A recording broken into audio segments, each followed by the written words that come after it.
Hi, this is Celeste, and we have some breaking news, and it is about a stealth nuclear attack.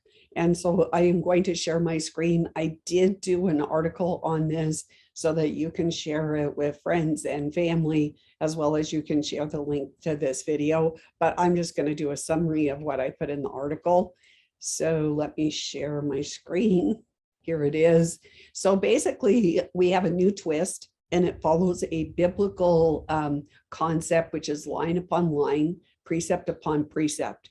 And this is a new kind of treatment, delivers a radioactive payload directly to infectious bacteria within the body.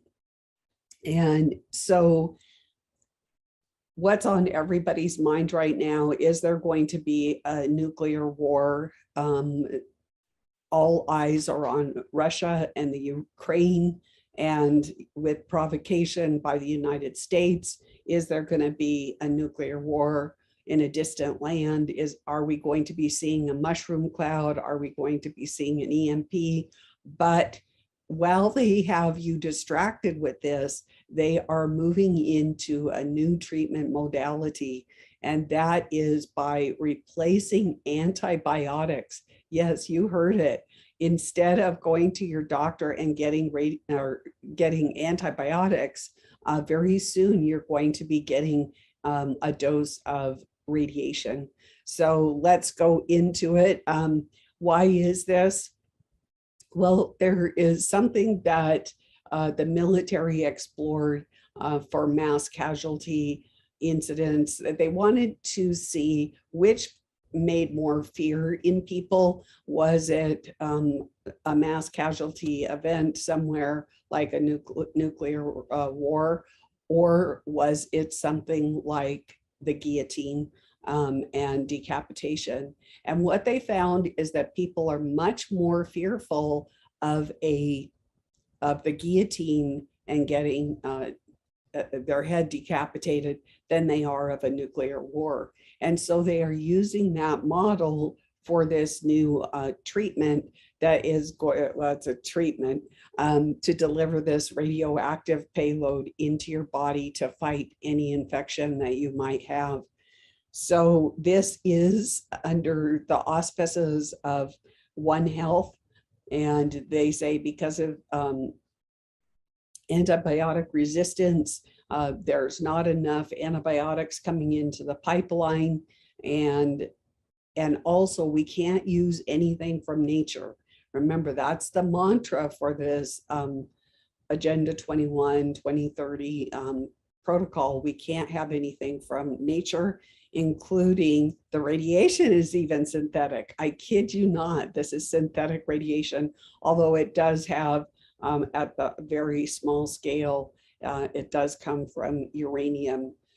And so basically what they're going to be doing is treating any type of infection, but especially antibiotic resistant infections. What are those? There's things like TB, pneumonia, meningitis, flesh-eating bacteria, but it could be a sinus infection. That was the goal all along, to treat you with frequencies. So what they are saying is that this new radioactive payload treatment, and it is currently being used for the cancer, but many people don't make it through that treatment.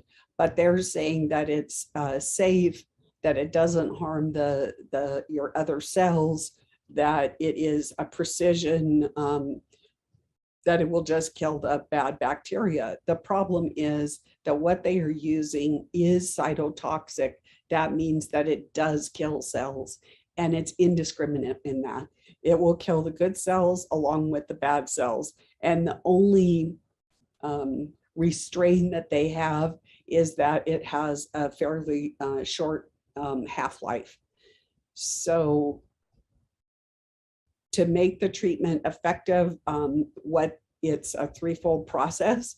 First, you need the suitable radioisotope to emit radiation, hopefully to become inert before it does too much collateral damage. You need a delivery system. The last time we heard about big time delivery system was with the hydrogel that will rapidly hone in on bacteria. And in most people, the infection is not localized, but throughout their body, which means your whole body would get the radiation. And lastly, you need a chemical agent to attach, binding and locking that radiation in the body. And this is a picture of, they're testing this on Y. pestis, which is the plague. No, it's a little bit different than the SARS-CoV-2 construct, the nanosymbio. They're just testing this process to see if it will kill this Y. pestis. But that said, who is doing this? Los Alamos lab is developing the radioisotopes for this medical therapy, and other therapies such as CART use radioimmunotherapy, or RIT, on antigen-specific monoclonal antibodies known as MAbs for targeted delivery of lethal doses of ionizing radiations to cells to treat HIV. The problem is right now we've got HIV manifestation due to that SARS-CoV construct that had genetic material of HIV. So this is, they're going to suggest if you start manifesting with HIV, monoclonal antibodies that have this ionizing radiation in it. And yes, it would include those humanized mice that I talked to a couple years ago. So here's the system. This is kind of what it looks like. The pathogen is the blue, the antibody is the purple, and we can always tell, or most of the time we can tell that it is genetically modified because it's got this kind of a shape. And then the chelator is orange. It's this little guy right here, and it binds right there. So what radioactive isotope are they using? I don't know if I'm pronouncing it right, but actinium-225 is the favored isotope. It has a 10-day shelf life, or so they say, and then it decays into a powerful series of 4 alpha particle emissions. Actinium is a silvery radioactive metallic element. It has a dark hue with a blue light, and the chemical behavior of actinium is similar to the rare earth lanthanum, and it's about 150 times as radioactive as radium. The word comes from actis or actinos, which means beam or ray, and it was discovered in 1947 as part of, it was previous unknown neptunium, and it was populated by a synthesis of the 233 uranium. And it, like I said, it is synthetic. It's not found in nature. It's it's described as an alpha particle nanogenerator. And I tried to look up what an alpha particle nanogenerator, and unless it's in a particle accelerator, I'm not really sure in a medical context what that means, and what does that mean in our body. Is it going to keep, instead of decaying, is it going to keep generating like with the SARS-CoV-2 genetic treatment? So the next paragraph basically goes into the final product is bismuth, and it talks about the nothing from nature. And then it's very interesting. The delivery system must be connected or linked to a biomolecule, a complementary biomolecule on the outside of the target cell with great precision. Another hint of this may be more weapon than treatment is that the scientists identify the antibodies using computer analysis and wet lab bench work using hazardous material. Knowing the proclivity for the weaponized language, one might believe it another word for wet works, which is a euphemism for murder, assassination that alludes to the spilling of blood. So we really have to keep that in mind. The third is a stable chelator. Was that tiny little orange molecule to join the actinium to the antibody. It must have a particular set of qualifications that I didn't go into, but it must be scalable. That means that it will work in this application, but that it can be scalable to other antibodies to treat many other pathogens. So they're basically laying a foundation that in the future, pathogens will be treated with radioactive isotopes. And they say, oh, you know, it's so safe, it's so safe. So we're going to go down here, and this part I'm going to read because I don't want to miss anything, because it's really important. They are saying how safe and effective it is. Well, it's not as safe and effective except for disrupting your normal body functions and wiping out your immune system and depopulating you. That's what it's safe and effective for. So let's see what it does. Some of the antibodies can cross-react with tissue and your tissue and damage it. Alpha particles are more effective at breaking DNA strands. Now, if you're talking about the DNA of cancer, that's great, or a pathogen. But like I said, this is non-discriminate. It will break your DNA. And then what are they going to replace it with? The synthetic DNA that they have waiting in the wings. It's also can be produced in a spallation reaction of high energy proton beams, therefore can be used with precision in remote direct energy weapon system to interact with the installed techno-medical operating platforms and systems for biological life management. So all these nanoparticles and sensors that are being put into our body, and the emergence of these direct energy weapons that they want to do a global experiment on now, this particular radioactive isotope works hand in hand with these direct energy weapons and with the platforms that some people have voluntarily taken into their body. Contamination with there can be contamination with the longer lived beta emitting actinium-227, which means it has to be very specific. I guess it's very hard to get that one particular actinium. It is estimated that the current supply of actinium 225 only, or 225 only allows for about 1,000 treatments a year. Currently, that's being used by cancer, but if everybody that has an infection is going to need this, there's going to be a supply shortage, a built-in supply shortage, and it's also going to be extremely expensive.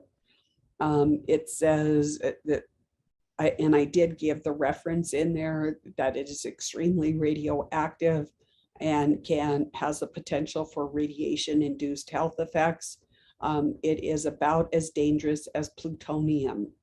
The greatest threat of radioactivity to life as we know it is to the gene pool and the genetic makeup of all living species. So it can interfere with that. The most extreme outcome over time of people getting this type of treatment would be the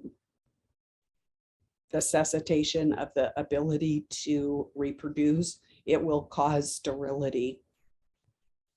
So even low doses are carcinogenic after extended exposure. So if you're one that gets a lot of sinus infections or something like that, and they give it to you, so you might get rid of the sinus infection if you don't die first, or you're going to get cancer afterwards. So is it really worth it to get this type of treatment?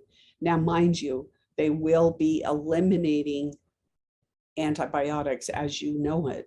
So you're going to have to think about your options, whether they are natural, which is what I do, or if you're going to do this new radioisotope. So it can do things like cause cancer, it can damage your immune system, it can cause leukemia, miscarriages, stillbirths, cause deformities, and as we mentioned, fertility problems. It has a high density and plasticity, and some of it can even be cut with a knife.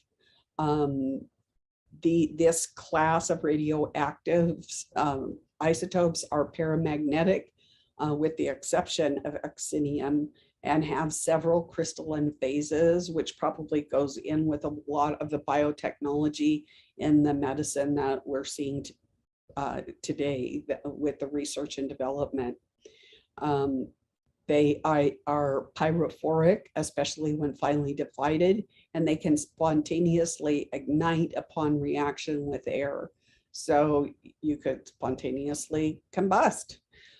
Together with radium and transuranic elements, actinium is one of the most dangerous radioactive poisons. The real danger with the actinoid elements lies in the radioactive properties of the elements. They are emitters of tissue-destroying and cancer-producing rays, and actinium can accumulate and remain in the surface layer of skeletons. So it doesn't go away. Even when you're buried, it stays on the skeleton. It is, where is this isotope mostly used? It's used in nuclear weapons. Until the medical industrial complex began to use actinium, had no commercial use. And if you recall, it was the same story with aluminum. Aluminum did not have a commercial market until it was a byproduct of some manufacturing, and an entrepreneur decided to attach value to it, and it entered into the commercial market. And now we're inundated with aluminum everywhere. So there is a little bit of work that needs to be done on this treatment to become safe and effective in human beings, but don't forget, all the rules have been thrown out so they can begin using this. And it's important that you are aware that this might happen, and so that you're not go to your doctor for an infection, you don't feel good, and all of a sudden they go ahead and present you with this radioisotope in place of an antibiotic. There is another thing, and I just found it as I was, so this is step one. There's another step that I am going to be talking about tomorrow in my nano moments, but for now, this is it. This is a stealth nuclear attack. While you are looking at the geopolitical field, they are busy trying to bring this to your radiation to you in a very up close and personal way. So be careful, be safe, be well in Jesus Christ, and we'll see you the next time on the Celestial Report.